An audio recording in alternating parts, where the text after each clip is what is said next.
Tout de suite, je vous propose de découvrir un lieu idyllique où l'eau est omniprésente. Un lieu idéal pour apaiser à la fois vos tensions et votre stress de la semaine. Un endroit hors du temps mêlant bâtiments industriels et campagne. Allez, suivez-moi. Eh bien, nous venons d'arriver à Souligné-sous-Ballon. Je vous l'ai dit, vous allez découvrir un lieu idyllique, vraiment fantastique.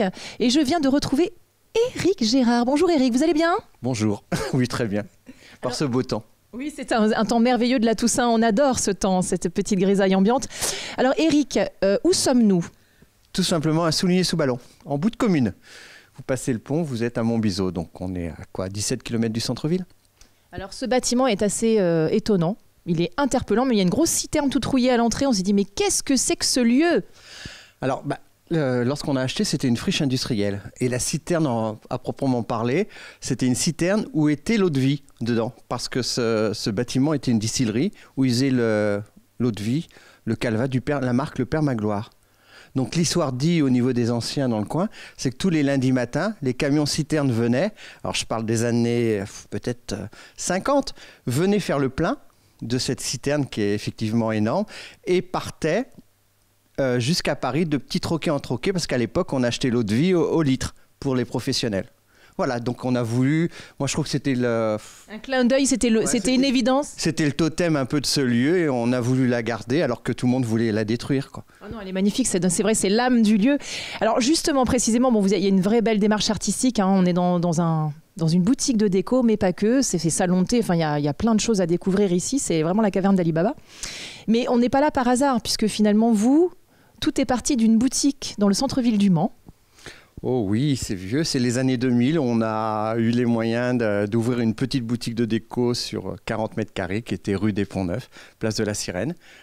Bon, l'entreprise s'est développée, on était fabricant de tableaux que les Sartois connaissent, le fameux laminage, dont on est maintenant aujourd'hui malheureusement les derniers en Europe. Et à un moment donné, il a fallu avoir des ateliers beaucoup plus grands. Et donc on a acheté cette friche industrielle dans laquelle on a installé l'entreprise et le week-end, une boutique de déco salon de thé. Alors tout est pensé ici, hein, rien n'est laissé au hasard, puisque à la fois on a cette déco qui est fantastique, mais pas que. Bon, le lieu évidemment est merveilleux, l'eau est omniprésente, c'est un ancien moulin. C'est un bel écrin, hein. On a de la chance, peut-être pour ça que je suis tombé amoureux, quoi. J'aime bien les belles choses. Et ouais, le fait d'avoir de l'eau, c'est magique, quoi. Ça apporte quelque chose, quoi. C'est apaisant. Et alors, en plus, vous proposez des produits de qualité. Par ailleurs, au salon de thé, des thés choisis, des bières choisies, des limonades choisies. C'est vraiment un choix de coup de cœur. On a la chance de travailler. Elle commence à monter en puissance, une petite société sartoise là, qui est à Saint-Pavas. C'est la brasserie Bizarre. Donc, ce qui est génial pour eux, c'est qu'ils ont 1 an d'existence. Ils viennent d'être médaille d'argent de la bière au Salon international de Lyon. Donc ça, c'est génial. Ils ont des produits qui sortent complètement de l'ordinaire. On a nos fameuses limonades, Fentimans, qui est une limonade anglaise, qui est connue pour les anglo-saxons, par la fameuse limonade rose. Nos thés, bah oui, c'est la maison Canon qui fait les thés pour mariage. Voilà, notre fameux chocolat où les gens font des kilomètres pour boire notre chocolat chaud. Oui, c'est que des coups de cœur. Donc c'est ça, en fait, ici, c'est un lieu, c'est une invitation quelque part au voyage et c'est une invitation tout court puisque l'idée, c'est de déambuler. Donc il y a quand même plus de 400 mètres carrés, c'est ça? Le bâtiment fait 490 mètres carrés. On a laissé 410 mètres carrés en boutique puisqu'on a 3 niveaux. Là, on a ce niveau, le raid de rivière en bas et à l'étage, un espace cuisine pour la vaisselle. Mais justement, on va peut-être aller voir ça de plus près. J'ai bien envie d'aller découvrir cet espace vaisselle, moi. Il suffit de monter l'escalier, on y va. Allons-y, je vous suis. C'est bon ? Oui. Alors Éric, là nous sommes au premier étage. Vous avez fait une très très belle mise en scène puisque vous avez pensé ce lieu comme une cuisine. Oui, l'univers de la cuisine, de la vaisselle. Oui, un panel un peu de nos coups de cœur, de la vaisselle qui sort un peu de l'ordinaire, un peu atypique, des lampes. Voilà. Même si, comme je dis toujours, la vaisselle, c'est pas ma tasse de thé.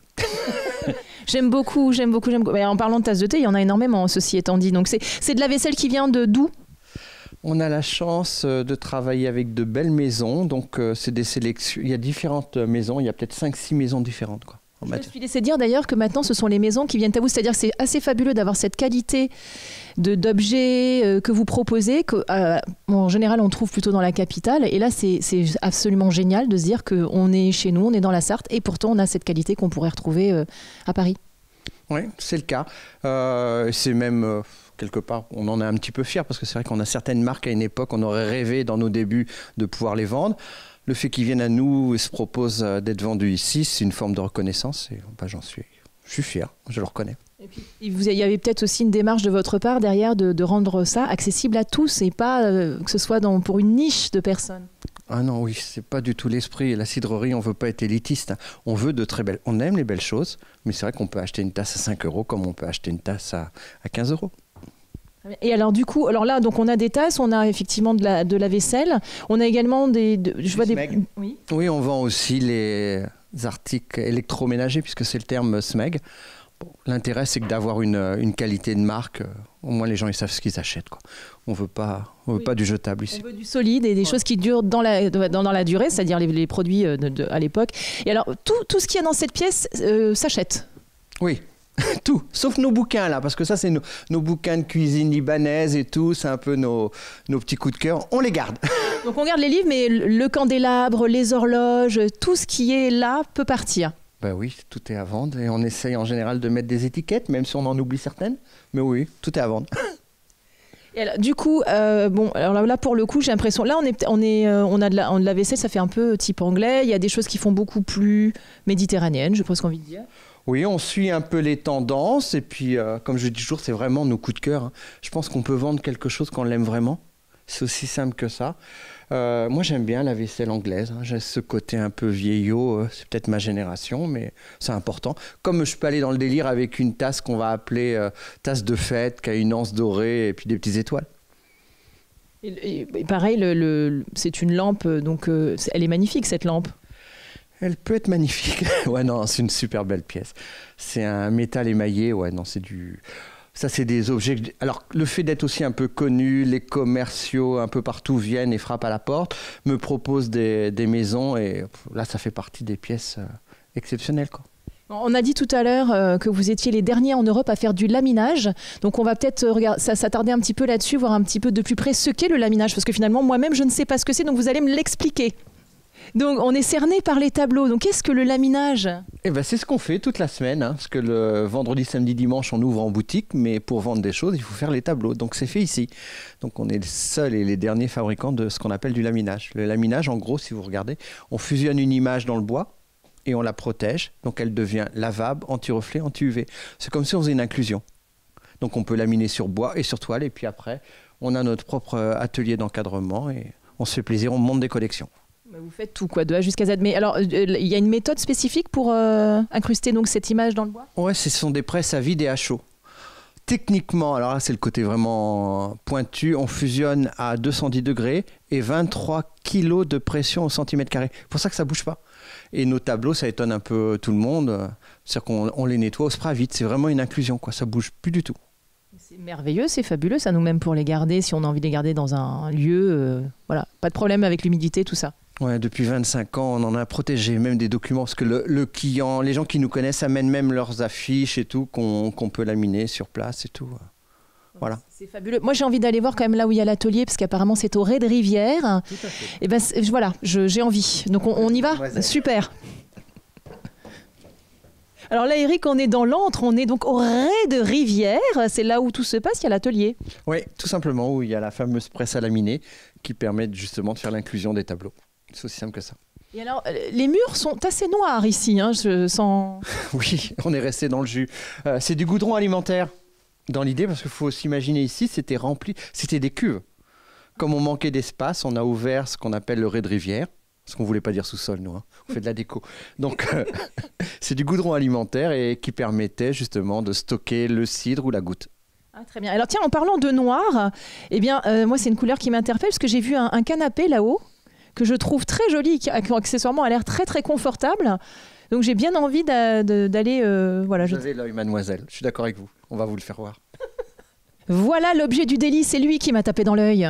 Ah oui, le fameux canapé de la maison Scholz, qui a un nom, parce que c'est un très très vieux modèle. Enfin, il est récent, hein, on les vend, mais il s'appelle Kelly. Et pour quelle raison ? Eh ben parce qu'à l'époque, il avait été dessiné pour Grace Kelly.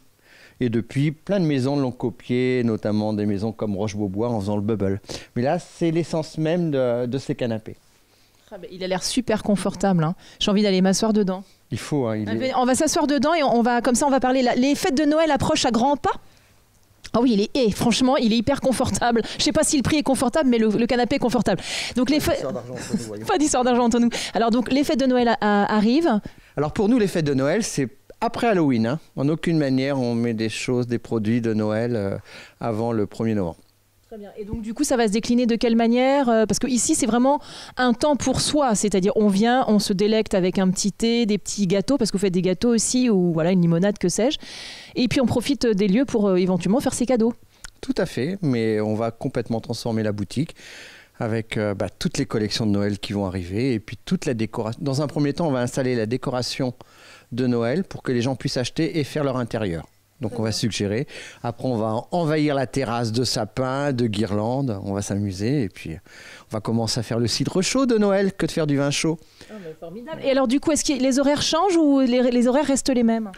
Alors, puisque la semaine c'est une entreprise, les horaires restent les mêmes. Il n'y a que la dernière semaine, juste avant Noël, on est ouvert tous les après-midi non-stop. De quelle heure à quelle heure du coup ? Toujours 15h, 19h, puisqu'après on va à la messe. Très bien, donc 15h, 19h jusqu'à la semaine avant Noël, du vendredi au dimanche. Et après, ce sera toute la semaine, la dernière semaine avant Noël. Oui, tout à fait. Je n'ai pas encore regardé le calendrier, mais je pense que Noël, cette année, tombe un mercredi. Donc, dans l'idée, on va être ouvert 10 jours de suite. Ce qui suffit quand même pour répondre au flot de clients qu'on aura. Faire ses emplettes. Ouais, tout simplement. Donc, et puis dans l'idée, c'est de rester le plus simple possible. Et puis voilà, quand quelqu'un veut quelque chose, on est là la semaine, donc il suffit d'avoir un coup de fil. On met de côté et tout, puisqu'on est quand même présent sur les réseaux sociaux. Donc les gens peuvent commencer à faire un pré-repérage. Bon, formidable. Donc on rappelle, nous sommes donc à Souligné-sous-Ballon. On rappelle donc à nouveau les horaires. 15h-19h du vendredi, samedi, dimanche. VSD. Voilà, mon rendez-vous est pris. Vous savez ce qu'il vous reste à faire si vous avez envie de faire vos emplettes de Noël, boire un cidre chaud, manger des petits gâteaux. Ici, on est au top. C'est pas tout ça, mais on s'ennuie pas du tout. Mais il faut qu'on parte à Guesselard, nous, maintenant. Allez-y.